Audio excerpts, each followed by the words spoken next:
Salam əziz izləyicilər. Deməli Ramiz Mehdiyevin şəbəkəsində kimlər var başlığı ilə APA məlumat yayıb. Həmin məlumatda çox diqqət çəkən məqamlar var, maraqlı isimlər var. Həmin adları sizlərlə tanış eləmək istəyirəm. Belə ki, Ramiz Mehdiyevin həbsi ətrafında onunla yaxın olanlarla iddialarına şərik çıxanlara və ya da belə iddialara düşənlərə aydın bir mesaj verilib. Ramiz Mehdiyev yaxın ətrafında olub, onun fikirdaşı qismində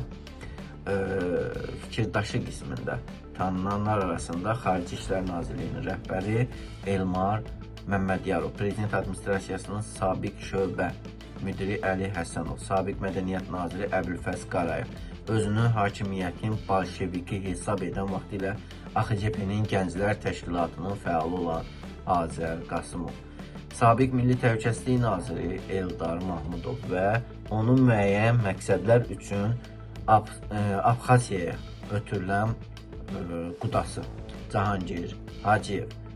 Bu xəyanətkar şəbəkənin digər üzvləri tövbə edib adiyyatı yerdə sədaqət andı içməlidirlər deyə APA bildirir. Əlbəttə ki, Ramiz Mehdiyevin qara kassası Ziya Məmmədov da kənarda qalmamalıdır. Yeri gəlmişkən Ziya Məmmədovun Göyçayda Mehdiyev üçün tikdirdiyi böyük villa hələ də yerində qalır.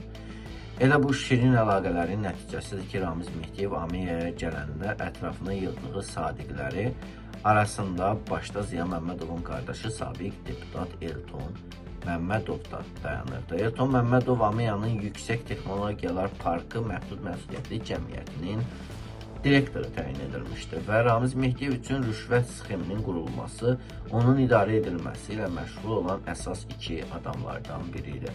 Ramiz Mehdiyevin dəstəsində Tərtər işinə görə məhkəmə sistemindən uzaqlaşdırılmış Kamal Əliyev də var idi. Ramiz Mehdiyev oradakı tapşırıqlarını yerinə yetirən Kamal Əliyev Akademiyanın hüquq şöbəsinin müdiri vəzifəsinə təyin etməklə işsiz qoymamışdı. Sabiq prezident aparatının rəhbəri Kürəkəni İlham Əliyevin qardaşı Fikrət Əliyev isə İşlər İdarəsinin müdiri təyin etmişdi. Məlumatlara görə Elton Məmmədov vasitəsilə Ziya Məmmədov da Mehdiyevlə daim əlaqədə olub. Mehdiyevdən dövlət adamı obrazı düzəltməyə çalışan və onu atası adlandıran Zahid Orucun da adı allanır. Mehdiyevi böyük şəxsiyyət hesab edən Məlahət İbrahim qızı və digər deputatlar ayrı-ayrı orqanlarda oturanlar bilməlidirlər ki, nankorluğun, xəyanətin sonu acınacaqlı olur, deyə APA bildirir. Və daha bir maraqlı məqam isə ondan ibarətdir ki, Ramiz Mehdiyevin siyasi planlarının və xəyanətinin ifşa olunması bir müddət əvvəl Adnan Əhmədzadənin iqtisadi təxribatı ilə eyni vaxtda təsadüf edir. Adnan Əhmədzadə öz əməli ilə Azərbaycanın əsas ixrac məhsulu olan neft, ötürücü kəmərləri, tankerləri, zavodları sıradan çıxardı. Ölkəyə böyük maliyyə və iqtisadi zərbəsini vurdu. Ən əsası isə ölkəmizin beynəlxalq müstəvidə etibarını sarsıtmağa çalışdı. Onun bunu tamah məqsədi ilə etdiyi, yoxsa diversiya həyata keçirdiyini istintaq daha dəqiq müəyyən edəcək. Ramiz Mehdiyev isə siyasi diversiya planlarını quraraq onu həyata keçirməyə çalışdı. Bu təxribatların eyni vaxtda baş verməsi təsadüf olmaya bilər. Hər halda, adiyyatı orqanlar məsələni tam araşdırıb həqiqəti üzrə çıxaracaqlar. Ramiz Mehdiyev Azərbaycan Respublikasının Təhlükəsizlik Şurasının üzvlüyündən azad edilib. APA-nın məlumatına görə o yüksək dövlət mükafatlarından məhrum ediləcək. Onun Amiyanın həqiqi üzvlüyündən və YAP sıralarına xaric ediləcəyi şübhə doğurmur. Təbii ki, Amiya və YAP sıralarından dövlət xəyanət ittihamı ilə yaşayan birini saxlamayacaqlar.